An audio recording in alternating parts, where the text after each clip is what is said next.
সহকৰ্মীসকল অসম আৰু আপুহুত চেনেললৈ মই ইতিমধ্যে আপোনাক সকলোকে স্বাগতম জনাইছোঁ।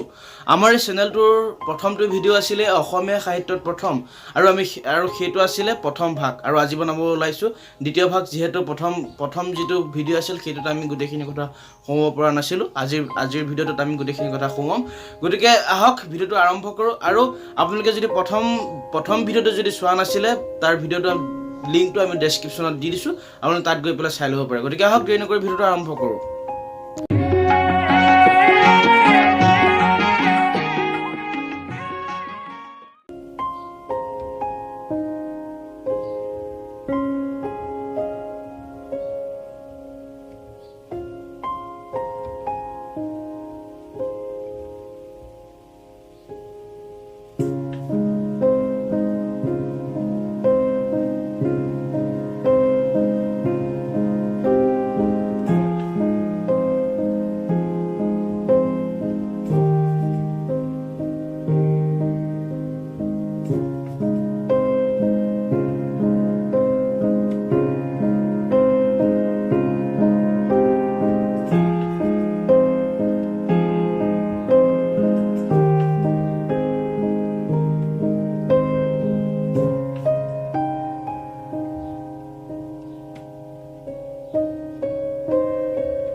সকল এয়াই আছিল অসমীয়া সাহিত্যত প্ৰথম, আৰু আমি যিমানখিনি পাৰোঁ চেষ্টা কৰিছোঁ গোটেইখিনি কথা সোমোৱাবলৈ, আৰু যিখিনি কথা ৰৈ গৈছে আমি সেইখিনি পৰৱৰ্তী ভিডিঅ'ৰ যোগেদি দেখুৱাম। আৰু আজিৰ ভিডিঅ'টো যদি ভাল লাগিছে তেনে লাইক কৰক, কমেণ্ট কৰক, শ্বেয়াৰ কৰক আৰু ছাবস্ক্ৰাইব কৰি ঘণ্টা বটনটো টিপি দিয়ক। আজিলৈ বিদায়, ধন্যবাদ, জয় অসম।